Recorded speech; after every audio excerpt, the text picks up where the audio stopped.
Going? Okay. Well, today is October the 1st, 2008, and today I will begin a new life.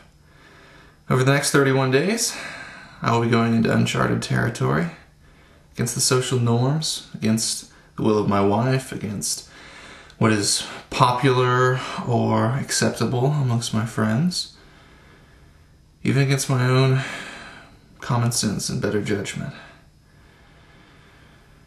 People won't understand. I probably couldn't make them understand if I tried, but I can't. I'm sworn to secrecy, along with my two fellow conspirators.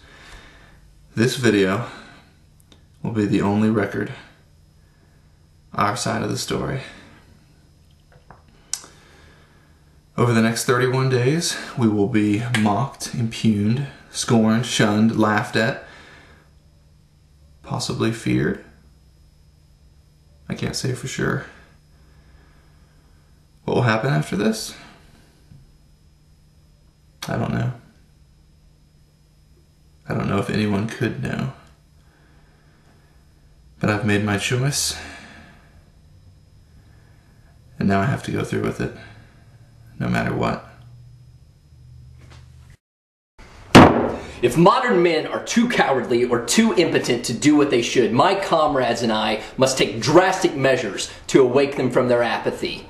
We recognize that not everyone will join us, but within some men, our example will reignite a flame that burned out long ago. True, there are those who may try to forcibly stop us, but we must arise. We must seize the very instruments with which they would cut us off.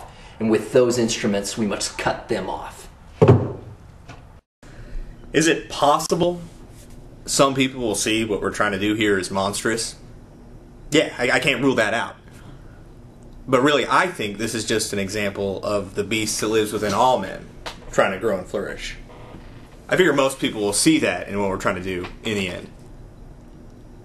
Or not. Whatever.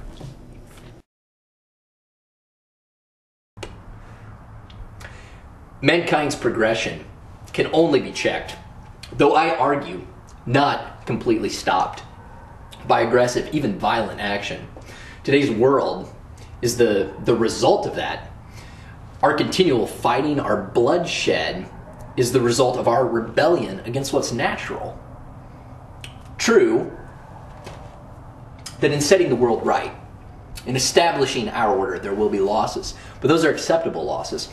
A rational person can understand that. Those on the fringes, the roughest, the most unmanageable, have to be eradicated in order to stave off barbarism.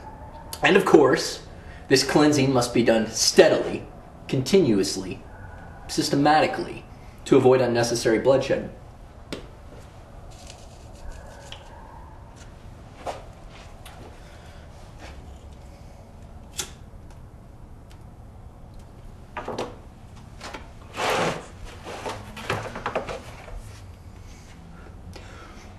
Joseph Stalin, he's a great example of this.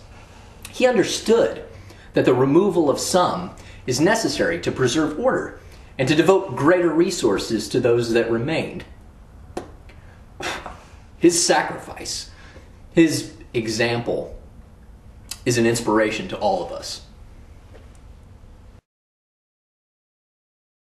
Yeah, you know, so far so good, I guess. It really isn't as big a deal as I thought it was going to be. Now, maybe that's just because we're a couple days into this and everything still looks pretty good.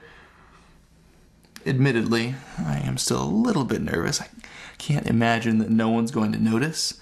So then when somebody does find out, what are we supposed to say? I don't think it's safe to bring anyone else in at this point. So do we try to convince them that nothing's really happening, nothing going on, or that it's just some sort of odd coincidence? I don't know. We'll see. Can I take credit for this brilliant idea? Nah. Am I even the best at what we're trying to accomplish? Probably not. Those other two guys need me. Why? So I'm the guy who's got nothing to lose.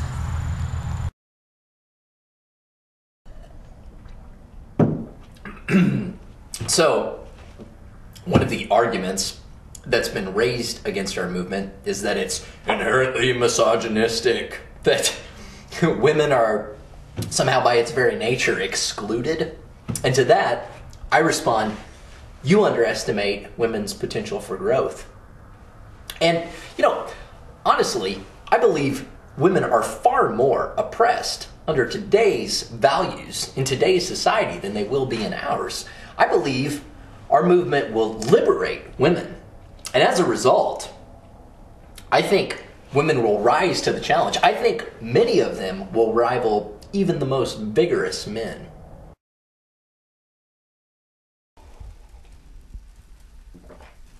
I don't really think anybody expected that much out of me in this whole deal. That could be what makes this such a good opportunity for me to show everybody just how much I've matured.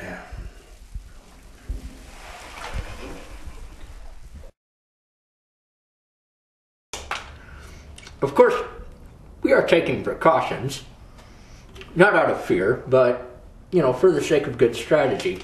I mean, timing is everything in this operation. Absolutely everything. We have to make our move at just the right moment. So, in the meantime, we're using some diversionary tactics. Simple, really. We fake to the right when we're going to move left.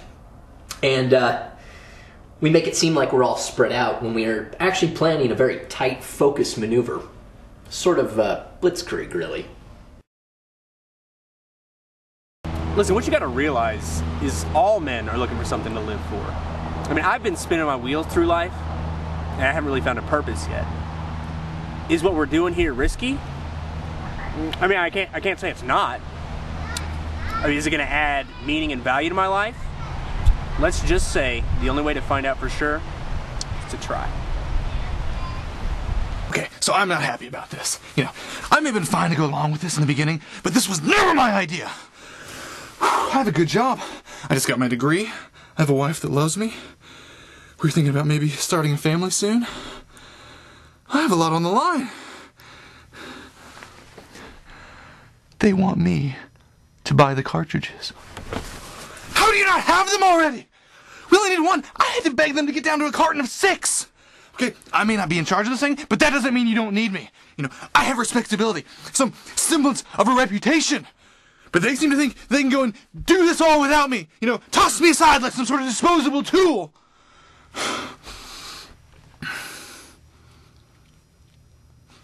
Shouldn't have said that. I'm just afraid. A month from now, when we've all done our jobs, we take a step back and look at ourselves in the mirror. We're not going to like what we see staring back at us.